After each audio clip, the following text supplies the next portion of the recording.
This is Podfluence, the podcast that helps business coaches and speakers to grow your business through podcasts.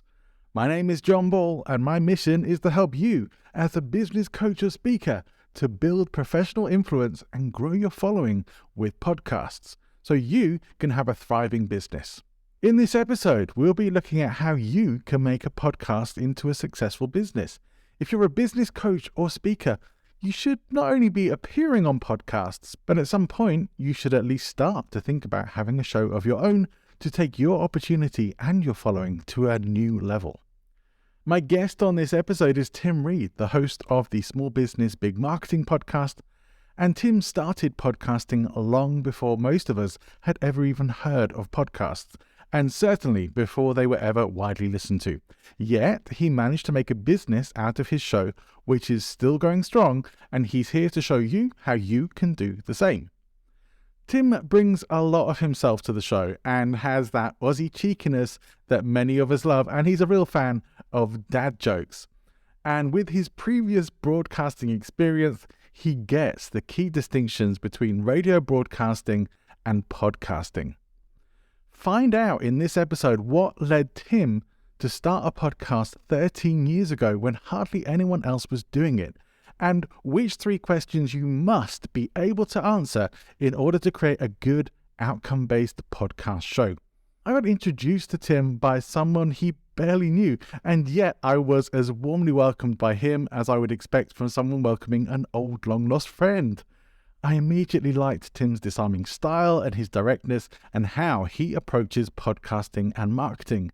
He says, make it your hobby. Make it something you do for fun rather than because you feel you have to, and your marketing and your messaging will never be the same again.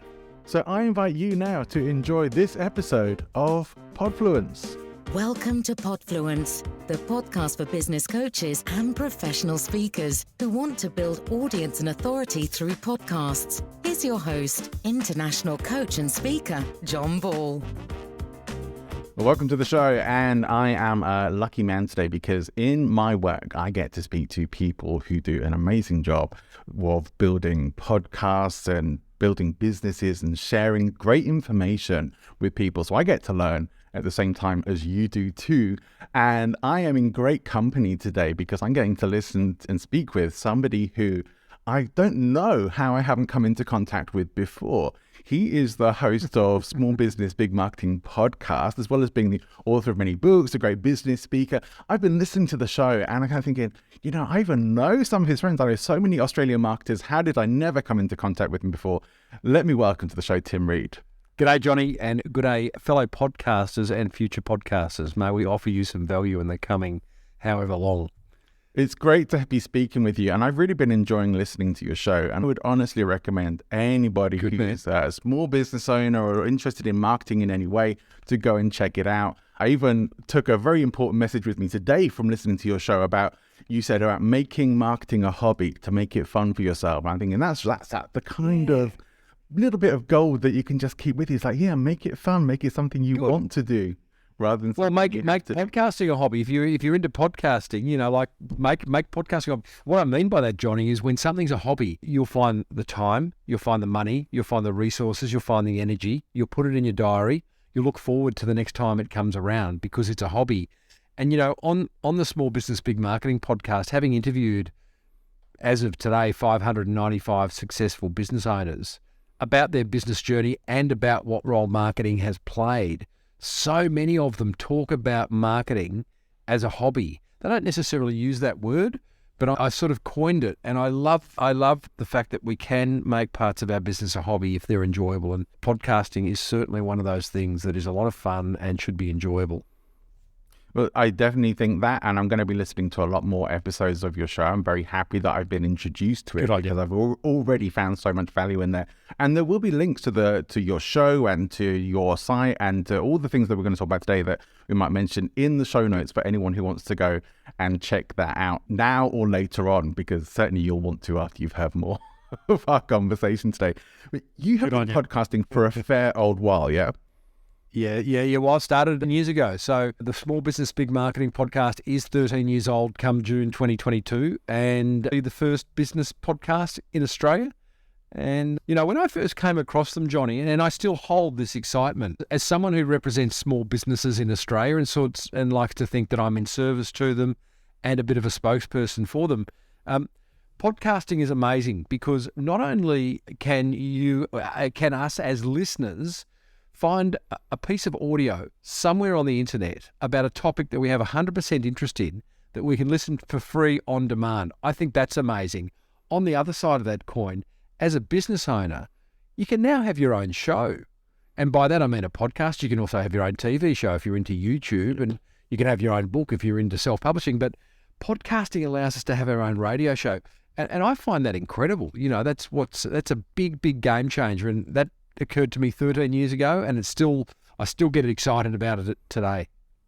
But there have been a lot of changes in podcasting, even just in the last couple of years since I started this show. And so I wondered, did you really see the potential early on, or did you think this is fun and I'm just going to do this because it's a nice way to be able to talk about stuff? Yeah, 100%. I thought it was fun.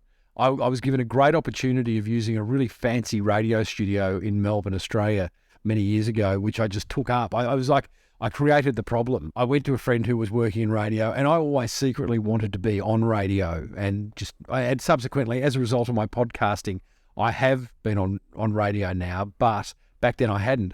So I created this problem. A mate of mine was in radio. I said I'd discovered podcasting.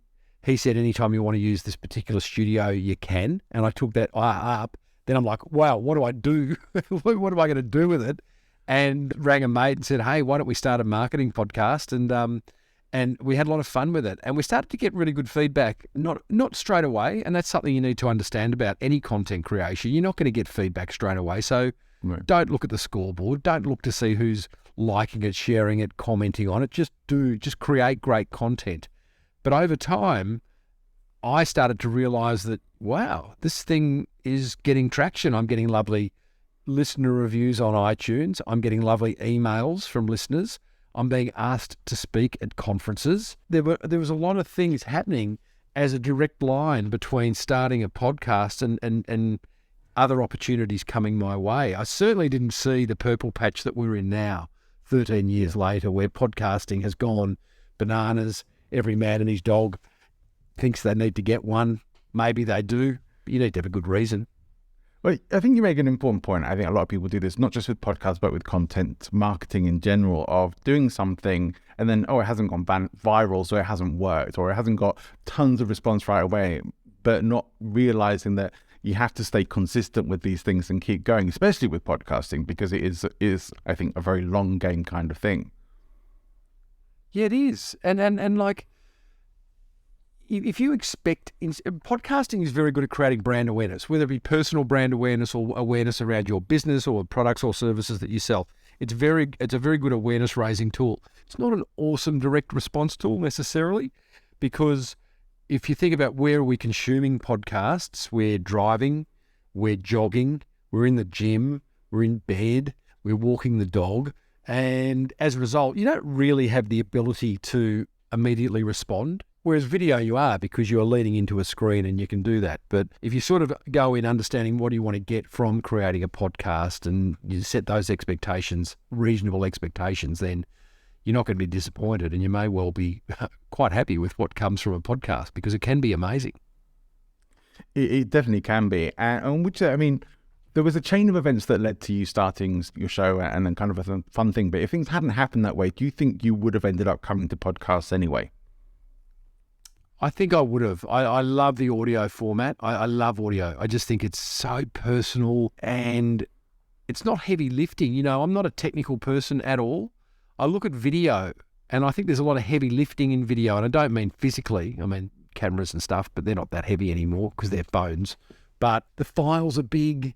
You've got to go through and watch it all. And there's lots of editing and all that kind of stuff to be done. And because you can be seen, then there is probably a greater need to edit some things. Whereas I think with podcasting, it's just lighter and it's easier, and the audio format is so consumable, and that's being proven now with the advertising revenues from podcasts are expected to double off a fairly big base in the next 2 years, and it's just going to keep going that way. So yeah, it's a wonderful, wonderful format.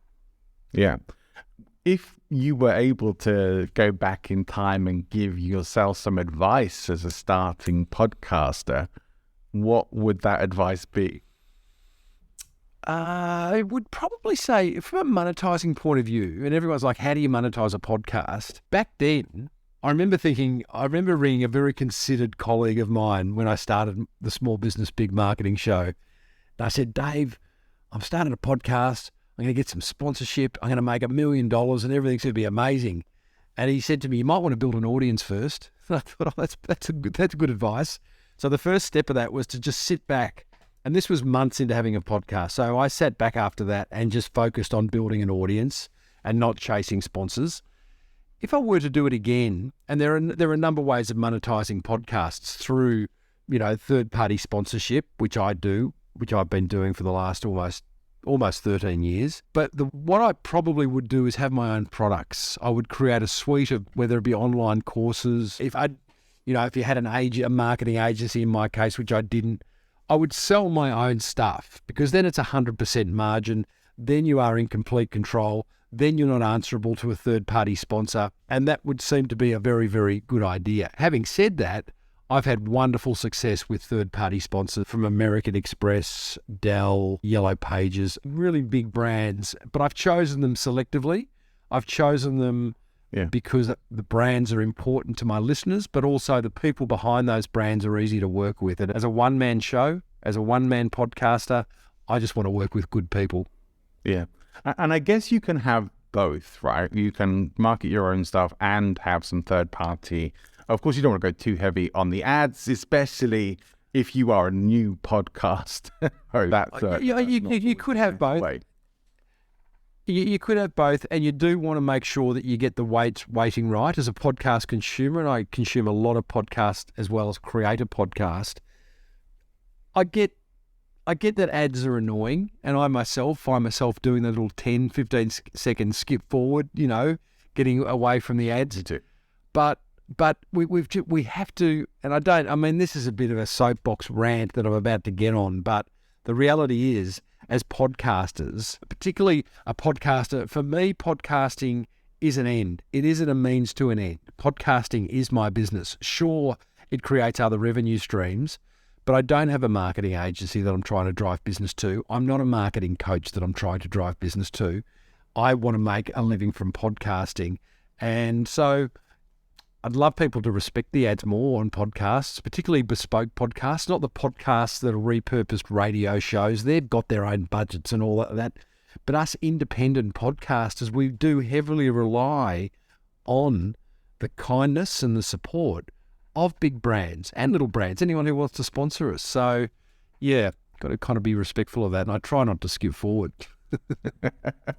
Yeah, me too. I think I do find some of the shows that I listen to, and like yourself, I listen to a lot of shows. They tend to, if they are selective with the ads that they choose, it tends to be stuff you think, oh, well, that's interesting to hear about at least. Or sometimes one of the things I think is very clever, they'll have ads for their own show for upcoming episodes or for older episodes or collections of episodes that you can go and check out and things. So I just think it makes sense if you are a business owner who is doing a podcast as part of your professional ecosystem, not just as your business, but as part of that, then of course it makes sense to promote your own stuff and your own products and services, because you are creating and developing that relationship with every show you make. Yeah. And I think too, if you are going to start a podcast and you are going to do ads, whether it be for your own stuff or for a third-party brand, certainly in my experience, the most effective ads are live reads, where the host reads the ads. Never take pre-recorded ads like radio stations do and just drop them into your podcast. It sounds too much like radio, and people don't want podcasts to sound like radio.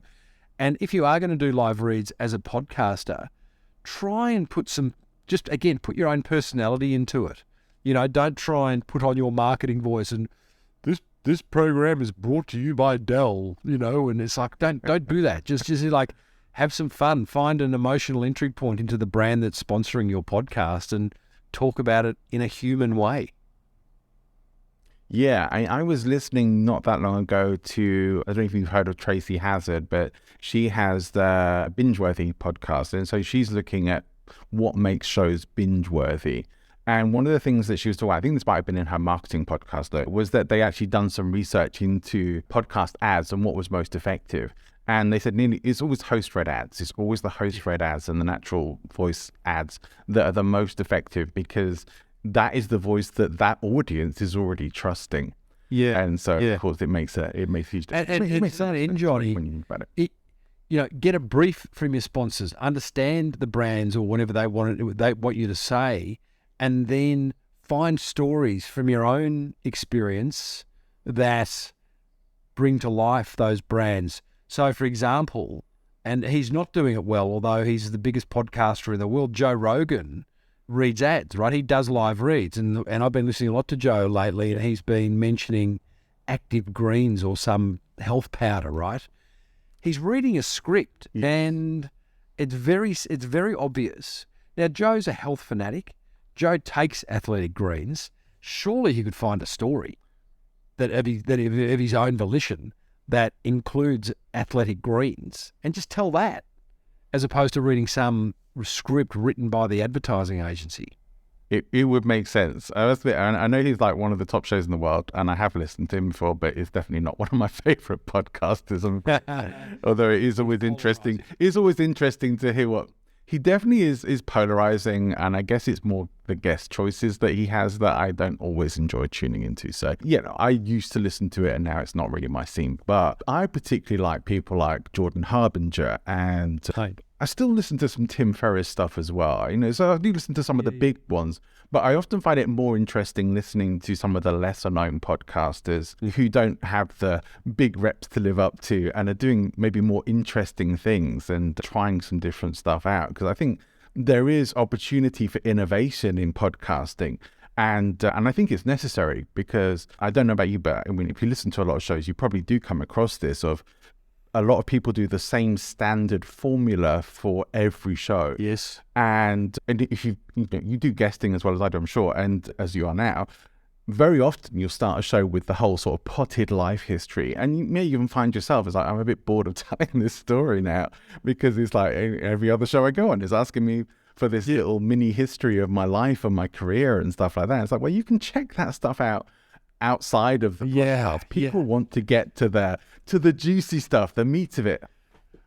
I'm amazed. And the little podcasters, the smaller podcasters listening to this, don't beat yourself up if you're doing it, because you make a good point. Another podcast that I listen to a lot is Sam Harris. He's a philosopher. I think his podcast is called Waking Up. Now, Sam is an experienced media person. Sam is an experienced podcaster.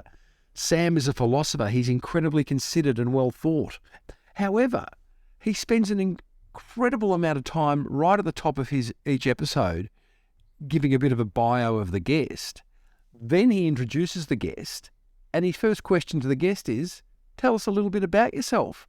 It's like, Sam, the lesson there for us all. And Sam's a philosopher. He's not a marketer. He's not a consumer behaviourist. I'll forgive him, although he should know better. What he should do is get straight into the meat and potatoes of, why is this guest here? And the lesson is respect the audience. That's what we've got. As podcasters, anyone creating content, it ain't about you and I, Johnny, in this show right now. It's about whoever's listening. And my mindset is, and I'm sure yours is, how do you extract maximum value from me as the guest? And how do I, as the guest, make sure that I give maximum value to the listener, because they for whatever reason, madness, a slight lapse in, brain fog, they've decided to listen to you and I. Yeah, exactly. And I'm always very grateful for that. I just last week hit 10,000 downloads, which good on you. I think I might be a little bit behind the industry curve, but I'm still happy that I hit that figure, because it's a milestone. It is an absolute milestone. Again, absolutely be proud of it. Pop the cork on it, but don't attach yourself to it, and don't spend too much time thinking about it, because it's a number. If you say to me, is that a good number? I don't know. It's 10,000. It's less than 11,000 and more than 9. Seth Godin, who's one of the world's, leading marketing experts, and who I interviewed on the Small Business Big Marketing show a few years ago made the point that every business needs 1,000 raving fans. Doesn't matter what the business is, you need 1,000 raving fans. Not 10,000, not 1,000,000, not 2, but if you have 1,000, and for the local locksmith listening, or the local chiropractor or accountant, they might go, that's a lot. But no, it's not really. Not if you create content that is worthwhile. That is whether it be life changing or business changing or compelling. Having 1,000 people who listen and may talk about you to others, it's not that big a number. So I think my point there is, again, don't focus on the numbers, because I'm not sure they're that compelling. Whether they're 5,000, for me, it was. No, I agree. And it's, whilst the stat, you should certainly pay attention to your stats, that they're not the be all and end all, because they don't tell you everything that's going on. And as much as you can have, I've been in groups online where, especially I think of one marketing group that I've been in, where there was over 17,000 people in this group, but a very small fraction of that were active. And so it's like, well, would you rather have a small active audience or a large inactive audience? I would rather have a smaller engaged and active audience myself. 100%. 100%. Give me 100 customers who actively want to buy from me on a regular basis versus 1,000 who window shop and may or may not buy. That's where I'd like to be. Now, you would have seen a lot of changes in the time. Podcasting has changed quite a lot in the last 5 years, certainly in the last 10 years, and you've been podcasting through that time. And I wonder what are some of the most significant things that you've noticed in the development of podcasting as an industry in that time? I get asked this about marketing, because the Small Business Big Marketing podcast is about marketing. I get asked that question about marketing, and then specifically when we're talking podcasting, about podcasting. And my answer is always the same. There will always be a bright, shiny object, Johnny. There is always going to be a new microphone. There is always going to be a new social media platform, like, say, Clubhouse. There's always going to be a new recording software. We're on Riverside FM. There's Zencaster. There's Blue Jeans. There's always going to be something. But guess what? The fundamentals remain unchanged. Create compelling content. Know your audience. Know what problems they have that you can solve, create compelling content around it, doing it in an engaging way that has people leaning in and listening, and you are on the road to creating something special. If you constantly, when other podcasters find out, or even not podcasters, maybe would-be podcasters find out that I'm a podcaster, more often than not, and I'll say 8 out of 10 times, the very first question is, what microphone do you use? It's irrelevant. It's such an irrelevant question. It doesn't matter. The microphones on our smartphones these days are broadcast quality. So find a microphone that, you like the look of. I mean, absolutely, good quality audio is fundamental to creating great podcasts. But gee, unless you've won the microphone at the local fair, then the one you buy at the local discount store probably ain't going to be too bad. So I care little for developments. We've had, Spotify's come on board and they've got podcasts now. I know Facebook and Google, they're all working hard. They've got Stitcher. Everyone's working hard to capture the podcast market. But again, I stay pretty focused, and my focus is on my listener, on their needs, on the problems they have that I can solve, and creating content that solves it. For me, and people say to me, Johnny, why is the Small Business Big Marketing podcast so popular and successful? And I say, I can tell you it's not the best marketing podcast in Australia. I know that. It's just not. There are better marketing podcasts. However, what I have found, and mine's a very good marketing podcast, but there are marketing podcasts that possibly have better information, more detailed information. But I have found the intersection between educating my listeners around the topic of marketing and entertaining my listeners so that whatever I am educating them on lands.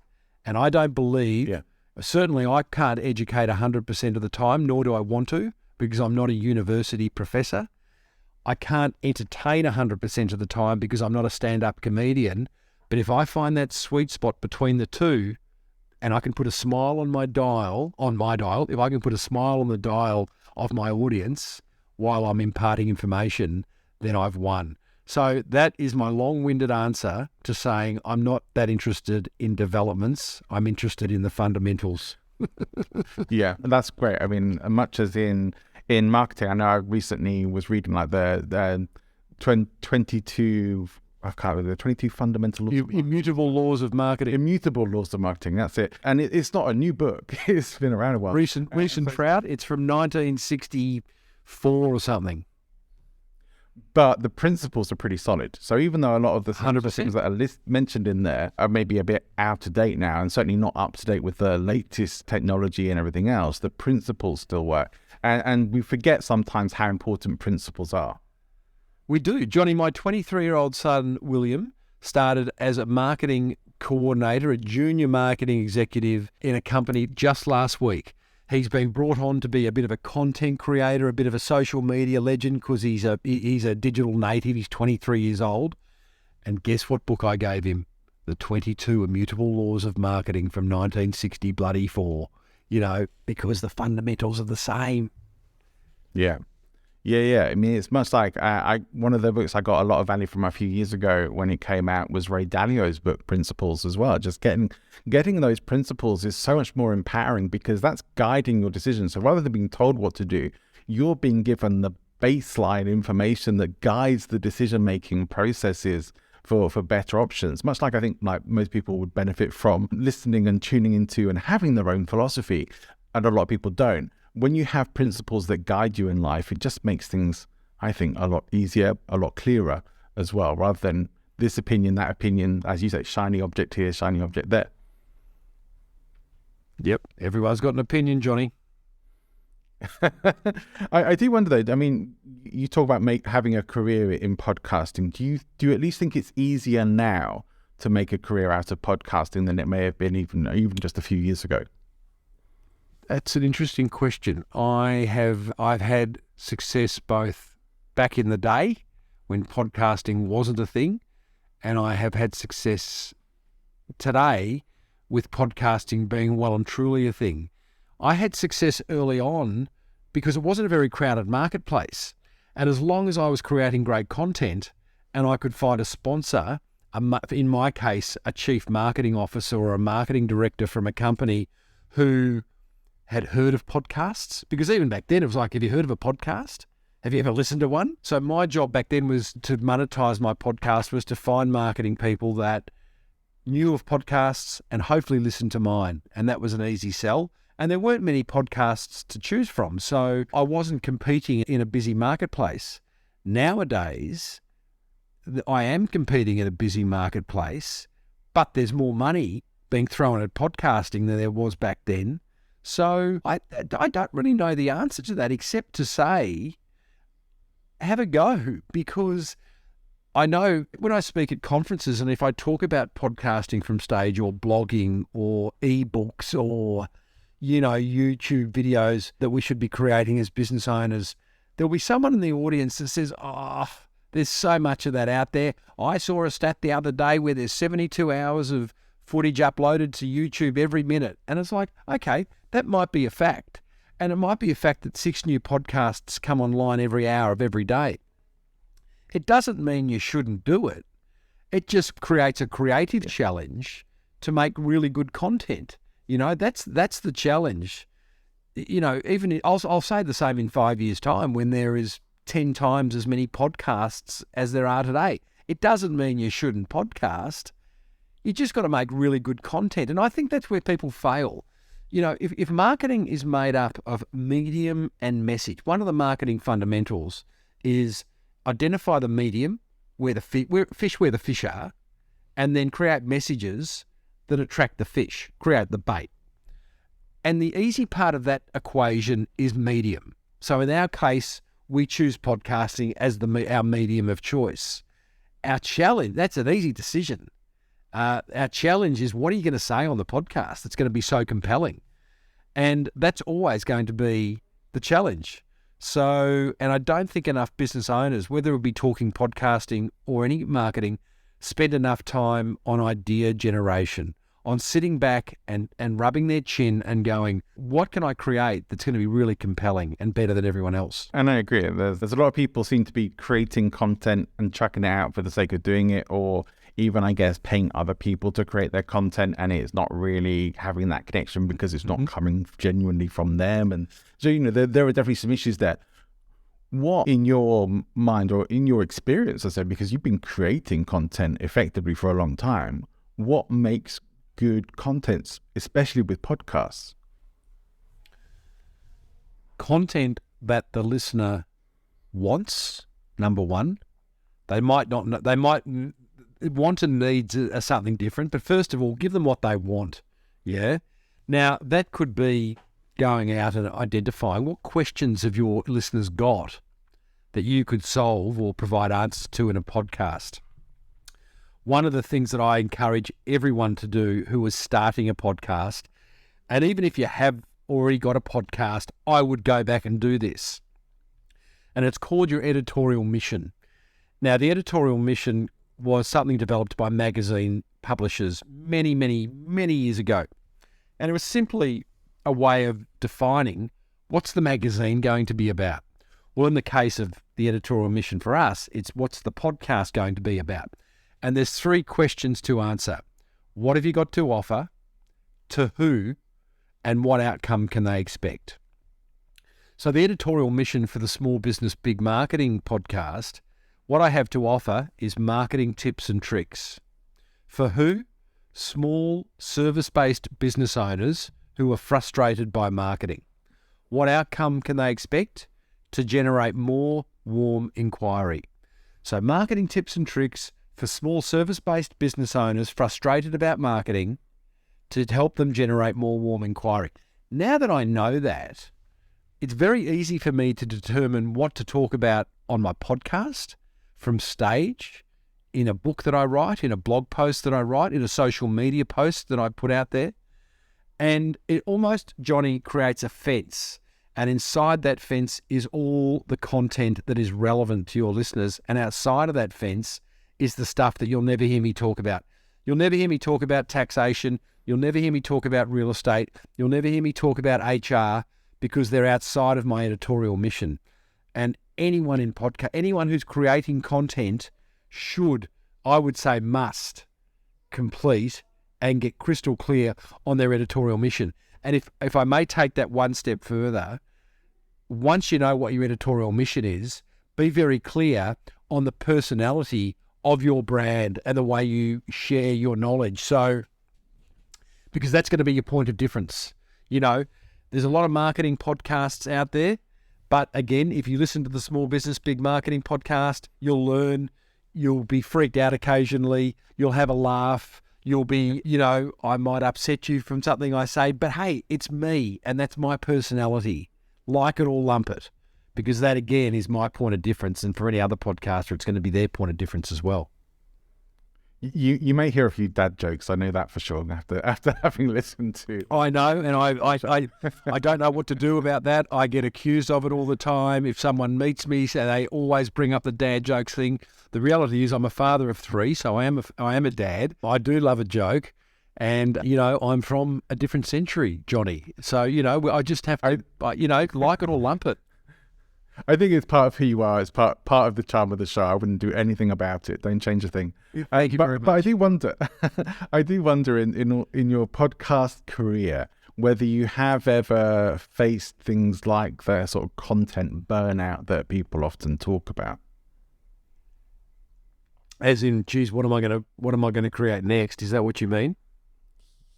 Yeah, just feeling like the muse has left the building and you don't really know what to do next, or you feel like you've done everything and that postmodern sort of malaise. Or There is, in terms of content burnout, if I ever have a thought that, geez, who am I going to interview next? What topic am I going to cover next? It very quickly disappears, because even though I have almost 600 episodes under my belt, it's not really a big number when you look at, A, the amount of potential people that I could interview, B, the amount of opinions that I could share, C, the amount of experiences that I have day to day as a consumer out in the street and online shopping. They're always and these are all content opportunities, right? So as podcasters in particular, we need to have our content radars on all the time. A mate of mine he had the most popular radio program in Australia at one point. And like those radio programs are like, they're all shouting and they're doing silly things and playing games and competitions and, primetime breakfast or drive radio. And my friend Jules had the number one show in Australia. And I said to him once, I said, how do you keep up? Because, hey, I'm just creating an episode of a week on my podcast, whereas he's every night from 3 till 6 having to create content. And he actually simply carries his iPhone around, as we all do. He has voice memos open all the time. And every time something happens to him out in the street, he might... whatever it may be. He used the example when he was talking about this. It was actually a part of an interview I did with him. He used the example of paying for a ticket at a car park and something weird happened and he had to push the button to speak to the person on the other end of the intercom. And he just records that into his voice memo as a reminder of there is some potential content. So for him, it was like, when was the last time you had to push a button and speak to a stranger? Call in now. So my point there is, as content creators, as podcasters, we always need to be on the lookout for content and not freak out when we think, my goodness, we're going to run out. Because what I found too, as you create more content and as you become more prolific as a podcaster, people are going to be reaching out to you. PR agencies are going to send pitches to say, hey, interview my client. Listeners are going to say, hey, could you cover an episode? Could you cover this topic on a future episode? And there's always opportunities for content coming left, right and centre. Yeah, I look forward to receiving those kinds of requests from my own listener at some point. Come on, listeners. Johnny's struggling and needs to know who to interview next. Oh, no, I'm all good with that. But I certainly would like to have some feedback and some suggestions from people as well. It's like the audience engagement bit. It takes a while. It does take a while to develop that and to build that up, especially in podcasts. Well, Johnny, I'll give you a tip, mate. What I've done on the Small Business Big Marketing podcast is I have a phone number. I give out a number and I'm going to give it out right now. And I'll give out the international version of it because I would love anyone who's heard me on Johnny's podcast to call me. The number is +61 4080 015 150. You can call that number now and you can leave up to a 5-minute message. And if I like it, if I like it and I think it adds value to my listening audience, then I will play it on an upcoming episode. Every single episode of my podcast has a voicemail from a listener. It could be a marketing idea that's working for them.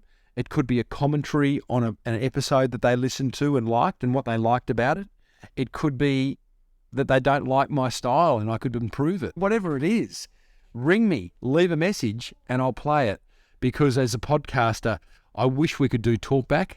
And in fact, I think talkback is starting to become possible. I think even on Riverside FM, there is the opportunity for people to call in. I haven't worked out that technology yet, but having that dialogue back and forth between listeners is wonderful. Yeah, it is. The technology is absolutely there for it. I mean, even with a show like this, we have the capability to have live audience. Now, they can't verbally, but they can be invited. They can be given a link to come and to join the studio, but they can... Because you can send a link out, can't you, on your socials via Riverside, where they can log in and they could be watching us and they could be putting questions through chat. That's awesome. Yeah, I had a try at doing live stuff with the show for a while. And the only thing I'm reluctant with it is that, and you may notice this as we're recording, like people who see video of this after the recording will see it's all pretty high quality stuff. But whilst it's actually live, it's not always so great. You might see a bit of deterioration in the video. And I don't really love putting out content that doesn't look that good as well as video content. And that's probably my only real concern with it. But I do like the idea of having more live interaction. And I hope that becomes a bigger thing with more podcasts. And I think with services like Discord, which I'm still trying to figure out and learn, those capabilities are definitely there. But I love that idea of having a phone line that is dedicated for people being able to come and leave messages about the show and actually have that verbal interaction. I think, I mean, we could even use, I guess you could even use voice messages on LinkedIn or something like that, just as well. The technology is definitely up there and available, right? I really like that. I wonder for you, what has been whether you feel that podcasting has played a significant role in your own personal and professional development over the time that you've been doing it.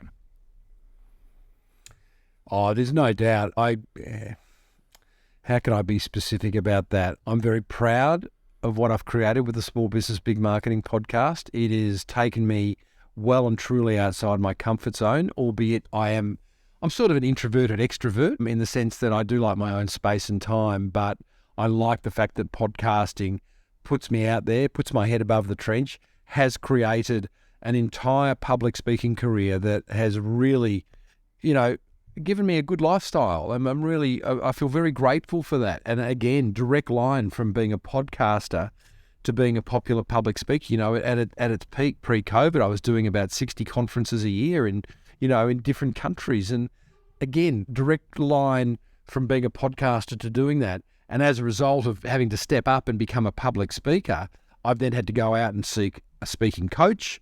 I've had to go out and study other speakers. As I do, I study other interviewers. So being in that space, I feel like it's been awesome for me. It's been absolutely awesome for me, and I wouldn't trade it for the world. Careful what you wish for. I wanted to be on radio. Well, I wasn't. I have been subsequently, but I got my own radio show in the form of a podcast. Yeah. What perhaps have been the biggest challenges for you then in your podcasting journey? There are times when you go, is it worth it? Not because, for no other reason that for me, I've been doing it for 13 years, and it's like, well, and it's an interesting question that I continue to sort of ask myself. It's like, well, when do I stop? When do I stop? I joined Australia's biggest podcasting network just over 2 years ago, which didn't work out for me. It was the wrong decision. So there was a sort of bump in the road then and a moment of contemplation. Well, okay, once my contract's up, do I stop? But then I went back to my listeners.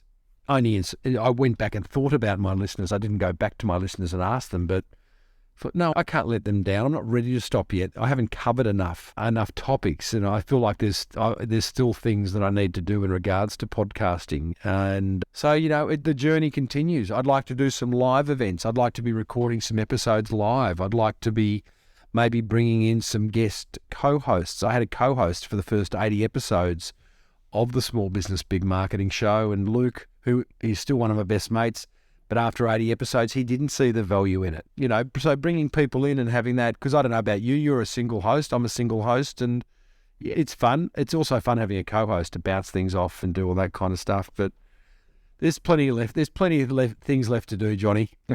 Yeah. The co-host stuff has been on my mind a bit recently too. And I did do my very first show and one of my earlier shows with a very good friend of mine who was my co-host for that. And it was fun. I know she's not able to commit to coming back to being a co-host, but yeah, just being able to have that, I think it increases the chemistry of the show when you've got someone who you have such a deep level rapport with, and then you invite maybe another guest on to come and connect with that rapport that's already going on is quite powerful. I think I like it on other podcasts as well.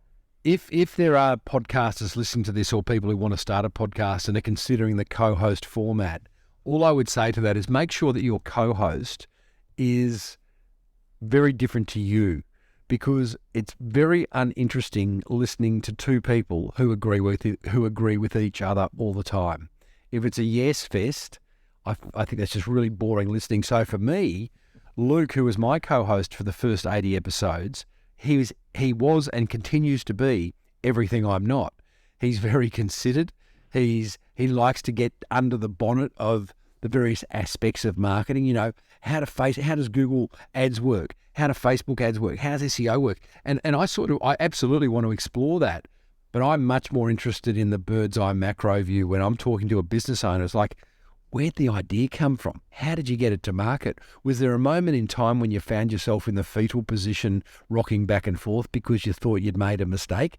So between the two of us, Lukey's asking the detailed stuff, I'm asking the sort of bird's eye macro stuff. That's interesting. And if you're both going down the same path, it's less interesting. Yeah. I wonder for you, I know personally I have found some unexpected benefits in the podcast world, both from being a guest on other people's shows and from having my own show. And I wonder if you found the same. Unexpected benefit, totally. I mean, I've written a whole book on it. You can see it behind me, the Boomerang Effect. The Boomerang Effect is an effect that I sort of came up with, which basically says the more effort you put into the marketing of your personal brand or your business, the more it will return multiples. Boomerangs being sticks that our Indigenous people threw that came back, return themselves to the person who threw it. And, so I've absolutely found that. So for me, my Boomerang Effect with starting a podcast was, I built an audience. I built a strong personal brand within the small business community in Australia. I've developed a speaking career. I've had a lot of media opportunities, whether they be interviews on radio or TV or other people's podcasts or articles in magazines. I've had the opportunity to write a book. I've had so many incredible things happen as a direct result. And my Boomerang Effect will be different to your Boomerang Effect, will be different to the next person's. But you need to put faith in that, because as business owners listening to this, thinking of starting a podcast, if you do it right, you'll get more sales. That's sort of like, that's a ticket to the game. That's base one, yeah? But if you get it really right, other things will happen. You'll be positioned as a thought leader in your industry. You'll be asked to appear on panels at conferences. You'll be someone that people defer to for opinions and whatever it may be. So I find that really exciting. Do you think then that there's a lot of value in, especially if it's going to be a business-related podcast, or especially if you're going to make it your business, in starting, not necessarily starting perfect, but at least starting as well as you can, being well prepared for this? Yeah, look, yes. I mean, if I look back at episode 1 of the Small Business Big Marketing podcast, it's slightly embarrassing, but hey, I didn't know any better. I was just having a crack. And, there's been a steady, I would say, it's not a straight line improvement, because every now and then I've fallen back to bad old ways, and there'll be times when, geez, I've just got to get a show out, but, I didn't have the equipment. I might have been traveling. But Johnny, I've done episodes in a wardrobe under my doona in the business class cabin of an Etihad plane departing from the Middle East. I've done it on the shores of a Fijian island with a security guard standing behind me wondering what I was doing. You just have to roll with the punches, and you create and get through these challenges however best you can. But I think you do just need to start, to your question.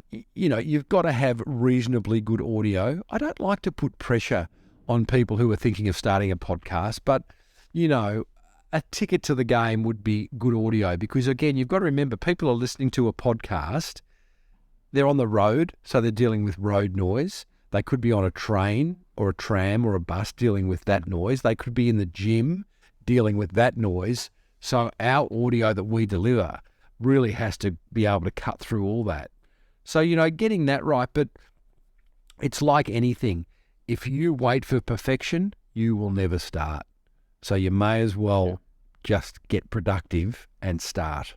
Yeah, I definitely don't believe in starting perfect, but you certainly don't need all the best equipment, but it's worth having some basic equipment. And most people have got at least some basic microphone, and I do generally recommend not to use like internal computer microphones and stuff. They're not great. No. And even phone microphones, they can be okay, but you have to test it and see ultimately. But you need to make sure that you are at least listenable for the duration of doing that. But having a bit of a plan of action, and remembering that just as much as with any social media content that you put out, it's representing you and your brand. So make sure you're happy with what you're putting out. There's representation that's right for it. And if doesn't matter if it's not perfect, just make sure that it's not pulling you down when you put it out. It's like, have a few practice tries, but first by all means, but don't put out bad content. That's the worst thing you can do. I want to, if you okay for a few more minutes, I would just like to ask you, I know you've written a book yourself, but I wonder if there are any other books or resources that you would recommend people to check out. Maybe they relate to marketing, personal development, or principles that we talked about earlier. But what would be your book recommendations other than your own book, The Boomerang Effect? I'm going to turn around and look at my business bookshelf right now. I certainly would recommend the Boomerang Effect, which you can get at smallbusinessbigmarketing.com. But what business book do I go back to a lot? I'm just looking at them now. I'm not a big reader of business books because I sort of, when I do find time to read, it's generally fictional. That's a really interesting question because there are so many. You know the one I'm going to, okay, got it. I got it. The War of Art. I think Stephen Pressfield is the author of that. It is an awesome book. The War of Art is for any content creator, any artist who wants to create something special, but is full of procrastination, is full of writer's block, artist's block, painter's block, whatever you want to call it. And it's just a beautifully written book. It's sort of fictional in nature. It's not like a classic business book. You'll read it in a day and you'll probably reread it 4 or 5 times and just have it handy for when you're procrastinating. The War of Art. It's a fantastic, fantastic book. Yeah, a great recommendation. Just one final question. What's the wisest advice you've ever received? Don't look into the sun during a total eclipse.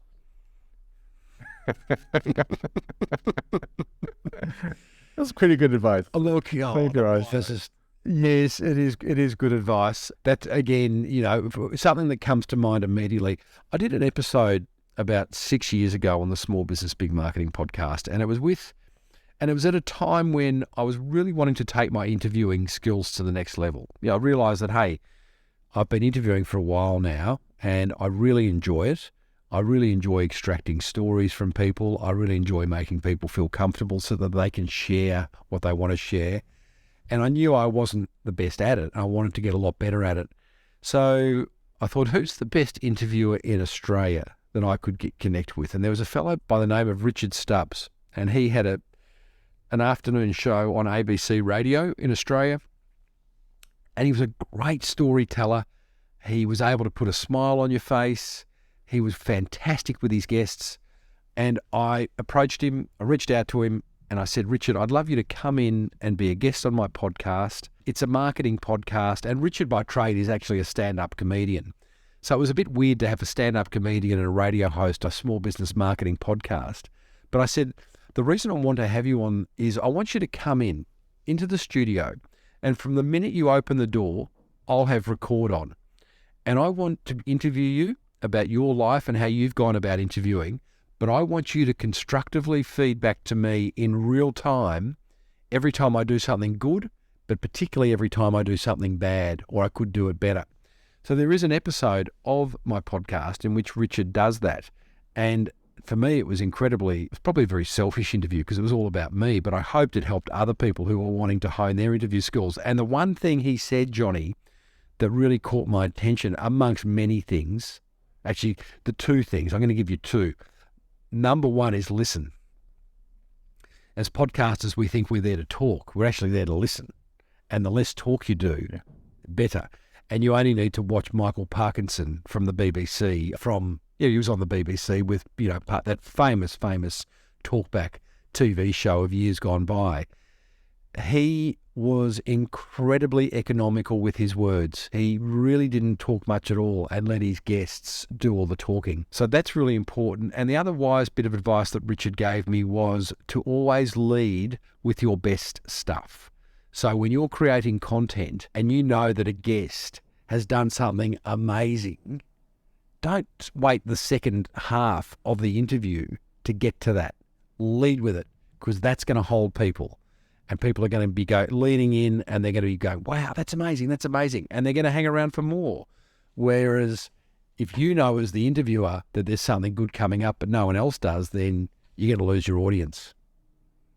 Unless you can do hooks, Don't forget, coming up, Richard's going to talk to us about such and such. But yeah, there were 2 good bits of advice that I've had. Oh yeah, that's definitely something I need to get better at. Well, I really want to go and listen to that episode now. You've hooked my interest into going and listening to more of your show. And I definitely would recommend anyone who's listening to this, go and check out the show. So much good advice. And as you do with podcasts, people don't think, you go and listen to the latest show. Not necessarily. Find the shows that you like. Find the topics that you're interested in. That's exactly what I do with any podcast that I go and listen to. And that's one of maybe one quick lesson we'll leave for everyone is make sure you have good episode titles if you're going to have a podcast that actually let people know what they're about. It took me a while to figure that one out. But Tim, it's been an absolute pleasure talking to you today. I've learned a lot. I know anyone listening to this show has also learned from you too, and I hope they will go and check out your show and your book.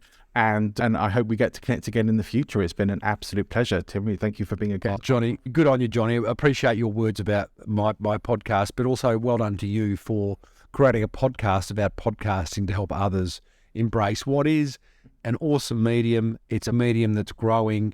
It's a medium that can be incredible for your personal brand, for your business brands, and it's a lot of fun. So make it a hobby. Thanks so much, Johnny. Absolutely. Thank you. If you will allow me to be your podcast sommelier for a moment, this episode pairs very nicely with a glass of Spanish Rioja and also with episode 132 of Podfluence with Alex Sanfilippo from Podmatch on how to create business success through podcasts. Now, after having listened to the episode, are you able to answer the 3 key editorial questions that Tim posed in this episode for your show or even for your business? If there's only one thing that you do and take away from this episode, make sure is that you can answer them and that you're happy with the answers. I definitely encourage you to check out the Small Business Big Marketing podcast. It's a lot of fun. And if you get in contact with Tim, let him know you heard him first on Podfluence. If you want to become a top 1% podcast guest and have your Podfluence, download my free ebook now so you can start building authority, following, and profits from podcast guesting in less than an hour. All you have to do is click the link in the show notes.